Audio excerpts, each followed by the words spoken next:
Hi days Mahalakshmi ഇന്നത്തെ എപ്പിസോഡിലേക്ക് എല്ലാവർക്കും സ്വാഗതം. അങ്ങനെ നമ്മുടെ രേഖയാണെങ്കിൽ നമ്മുടെ അനന്തുവിനെയും മഹാലക്ഷ്മിയും കൊണ്ട് നമ്മുടെ തോമസ് സാറിൻ്റെ അടുത്ത് പോയിരിക്കുകയാണ്. രേഖയ്ക്കാണെങ്കിൽ ഒരു കുഞ്ഞു പിറക്കേണ്ട കാര്യങ്ങളൊക്കെ അവിടെ ഒരു ചികിത്സയ്ക്ക് വേണ്ടി പോയിരിക്കുകയാണ്. നമ്മുടെ രേഖയും അനന്തുമൊക്കെ ആണെങ്കിൽ കൂടെ മഹാലക്ഷ്മിയും ഉണ്ടായിരുന്നു. അതേസമയത്ത് തന്നെ മഹാലക്ഷ്മിയോടായിട്ട് നമ്മുടെ തോമസ് സാറ് പറയുന്നുണ്ട്, നിങ്ങളെല്ലാവരും കാത്തിരുന്ന ആ ഒരു അതിഥി ഇവിടെയുണ്ട്, അതാരാണ് എന്ന് ചോദിക്കുന്നുണ്ട്. മഹാലക്ഷ്മി ആണെങ്കിൽ മേഘനാഥനാണ് ആ അതിഥി എന്ന് നമ്മുടെ തോമസ് സാറ് പറയുന്നുണ്ട്. അപ്പം മഹാലക്ഷ്മി ആണെങ്കിൽ അവനെന്താ ഇവിടെ നിൽക്കുന്നത്, അവനെന്താ പറ്റിയത് എന്നുള്ള രീതി ചോദിക്കുന്നുണ്ട്. അപ്പോഴേക്കും നമ്മുടെ തോമസ് സാറ് പറയുന്നുണ്ട്, അവനിപ്പോൾ 2 ദിവസമായിട്ട് ഇവിടുത്തെ ചികിത്സയിലാണ് കഴിഞ്ഞു പോകുന്നത് തന്നെ. അവനെ ഏതൊക്കെയോ ഗുണ്ടകൾ ചേർന്ന് വീഴ്ത്തിയതാണ്, നല്ല പരിക്ക് അവനുണ്ട്, അതുകൊണ്ട് തന്നെ കാണണമെങ്കിൽ പോയി കണ്ടോളൂ മഹാലക്ഷ്മി, മോൾക്ക് അവനെ കാണണമെങ്കിൽ എന്നൊക്കെ ഇങ്ങനെ തോമസ് സാറ് പറയുന്നുണ്ട്. പക്ഷേങ്കിൽ നമ്മുടെ അനന്ത് പറയുന്നുണ്ട്, മഹാലക്ഷ്മി അത് വേണോ, കാരണം എന്ന് വെച്ചാൽ ഇപ്പം നമ്മൾ ഒരു നാടകം കളിച്ചുകൊണ്ടിരിക്കുകയാണ്, തോമസ് സാറ് നമ്മുടെ കൂടെയാണെന്ന് അറിഞ്ഞാൽ പിന്നെ ആ നാടകത്തിൽ അവന് സംശയം വന്നാൽ പിന്നെ നമ്മുടെ നാടകം എന്തായാലും പൊളിയും എന്നുള്ള കാര്യം അനന്തു ഇങ്ങനെ പറയുന്നുണ്ട്. അപ്പം നമ്മുടെ മഹാലക്ഷ്മി ആണെങ്കിലും നമ്മുടെ അനന്തുവിനോട് പറയുന്നുണ്ട്, അതൊന്നും സാരമില്ല അനന്തു, എന്തായാലും എനിക്ക് അവനെ കാണണം, അവനെൻ്റെ കുഞ്ഞിനെ എന്നെയും കണ്ണേടനൊക്കെ ഉപദ്രവിക്കാൻ തുടങ്ങിയിട്ട് കാലം കുറയായി, ഇനിയിപ്പോൾ എന്തായാലും കാര്യങ്ങളൊക്കെ തീരുമാനിച്ചിട്ട് അറിഞ്ഞിട്ട് തന്നെ ഞാനിവിടുന്ന് പോകുന്നുള്ളൂ, അവനെ കാണാൻ വേണ്ടിയിട്ട് ഇനി ഏതറ്റം വരെ വേണ്ടി ഞാൻ പോകാൻ വേണ്ടിയിട്ടും ഞാൻ തയ്യാറാണെന്നൊക്കെ മഹാലക്ഷ്മി ഇങ്ങനെ പറയുന്നുണ്ട് അനന്തുവിനോടാണെങ്കിൽ. അപ്പോൾ രേഖ പറയുന്നുണ്ട്, മഹാലക്ഷ്മി നീ എന്തായാലും ഇപ്പോൾ പോകണ്ട, കാരണം അവന് വീഴ്ചയിലാണെങ്കിലും അവൻ നിന്നെ എന്തെങ്കിലുമൊക്കെ ചെയ്യാനും മടിക്കുകയില്ല, അതുകൊണ്ട് നീ ഇപ്പോൾ പോകണ്ട എന്നൊക്കെ രേഖ പറയുന്നുണ്ട്. അപ്പം മഹാലക്ഷ്മി പറയുന്നുണ്ട്, അവനെന്നെ ഒന്നും ചെയ്യില്ല, അവൻ്റെ ദേഹത്ത് തൊടാൻ പോലും പേടിയാണ്, കാരണം അത് മാർക്കോയാണ്, മാർക്കോ എന്നെ എന്തെങ്കിലും ചെയ്താൽ അവനെ എന്തായാലും ഇടിച്ച് പരത്തുമെന്നുള്ള കാര്യം അവന് 100% ഉറപ്പാണ്, അതുകൊണ്ട് അവനെന്നെ തൊടാൻ പോലും പേടിയാണ്. രേഖയെ നിങ്ങൾ രണ്ടുപേരും ഇവിടെ തന്നെ നിൽക്കി, ഞാൻ പോയിട്ട് വേഗം തന്നെ തിരിച്ചു വരാമെന്നൊക്കെ നമ്മുടെ മഹാലക്ഷ്മി പറയുന്നുണ്ട്.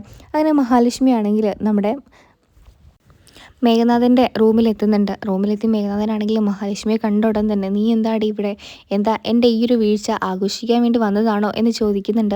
അല്ലെങ്കിൽ തോമസ് സാറ് നിന്നെയൊക്കെ കണ്ടാൽ ഇവിടുന്ന് ആട്ടി ഇറക്കും, അതുകൊണ്ട് വേഗം തന്നെ നീ സ്ഥലം കാലിയാക്കിക്കോ എന്നൊക്കെ മഹാലക്ഷ്മിയോട് മേഘനാഥൻ പറയുന്നുണ്ട്. അപ്പം മഹാലക്ഷ്മി പറയുന്നുണ്ട്, ഞാൻ പോണോ പോകണ്ടയോ എന്ന് തീരുമാനിക്കുന്നത് ഞാനാണ്, അല്ലാതെ നീയല്ല, നിന്നെ എന്തെങ്കിലും ചെയ്യാൻ ഞാൻ വേണ്ടി വന്നിട്ടുണ്ടോ ഇന്ന് വരെ, നീ എന്തിനാണ് എൻ്റെ പിന്നാലെ ഇങ്ങനെ ഒരു ശത്രുവിനെ പോലെ പിന്നാലെ ഇങ്ങനെ കറങ്ങി നടക്കുന്നത്, നിനക്കുള്ള സ്വത്തും കൊണ്ട് ജീവിച്ചാൽ പോരെ, എന്തിനാണ് നീ കണ്ണേട്ടൻ്റെ സ്വത്ത് ഇങ്ങനെ ആഗ്രഹിക്കുന്നത്, നിനക്ക് ഇനിയെങ്കിലും നന്നായിക്കൂടെ മേഘനാഥ എന്നാണ് നമ്മുടെ മഹാലക്ഷ്മി ദേഷ്യത്തിൽ ചോദിക്കുന്നത് തന്നെ.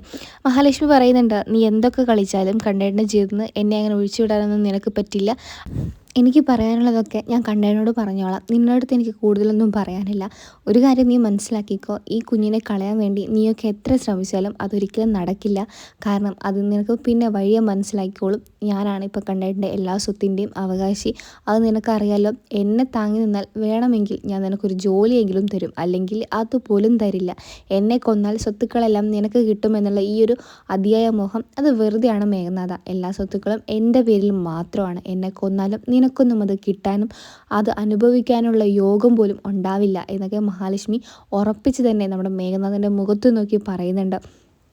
അതിനുശേഷമാണെങ്കിൽ മഹാലക്ഷ്മി പറയുന്നുണ്ട്, എൻ്റെ കുഞ്ഞിനെ ഞാൻ വളർത്തുക തന്നെ ചെയ്യും, അതിലൊരു സംശയമില്ല, നിനക്ക് ചെയ്യാൻ പറ്റുന്നതൊക്കെ നീ ചെയ്തോ, എൻ്റെ കൂടെ എൻ്റെ മാർക്കോയുണ്ട്, എല്ലാവരും എൻ്റെ കൂടെ തന്നെയാണ് ഇപ്പോൾ നിൽക്കുന്നത്.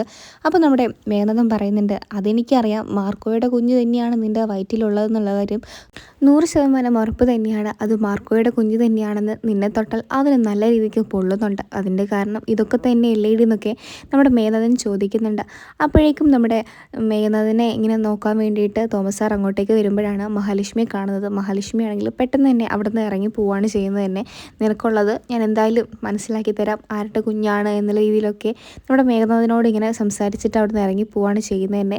അപ്പോൾ നമ്മുടെ തോമസ് സാറിനെ കണ്ട മേഘനാഥൻ ചോദിക്കുന്നുണ്ട്, സാറല്ലേ പറഞ്ഞത് അവൾ ഇങ്ങോട്ടേക്ക് വരില്ല, പിന്നെ എന്തിനാണ് അവൾ ഇങ്ങോട്ടേക്ക് വന്നത്? അപ്പോൾ തോമസ് സാറ് പറയുന്നുണ്ട്, ഞാൻ എന്ത് ചെയ്യാനാണ്, കാണണമെന്ന് പറഞ്ഞ് നിർബന്ധം പിടിച്ചാൽ എനിക്ക് പിന്നെ ഒന്നും പറയാൻ കഴിയില്ലല്ലോ, ആട്ടി ഇറക്കാനൊന്നും എനിക്ക് അവകാശമില്ലല്ലോ ആരെയും, അവൾ വന്ന് കണ്ടിട്ട് പൊക്കോട്ടെ എന്നുള്ള രീതിയിൽ ഞാൻ വിചാരിച്ചു, പക്ഷെങ്കിൽ ഇനി അവൾ വരില്ല എന്ന് തന്നെയാണ് എനിക്ക് തോന്നുന്നതെന്നൊക്കെ തോമസ് സാറ് പറയുന്നുണ്ട്.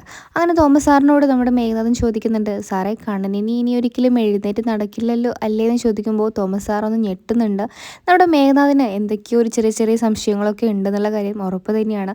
മേഘനാഥൻ തന്നെയായിരിക്കും ചിലപ്പോൾ ഈ ഒരു കള്ളങ്ങളും നാടകങ്ങളൊക്കെ പൊളിച്ചടുക്കുന്നത്.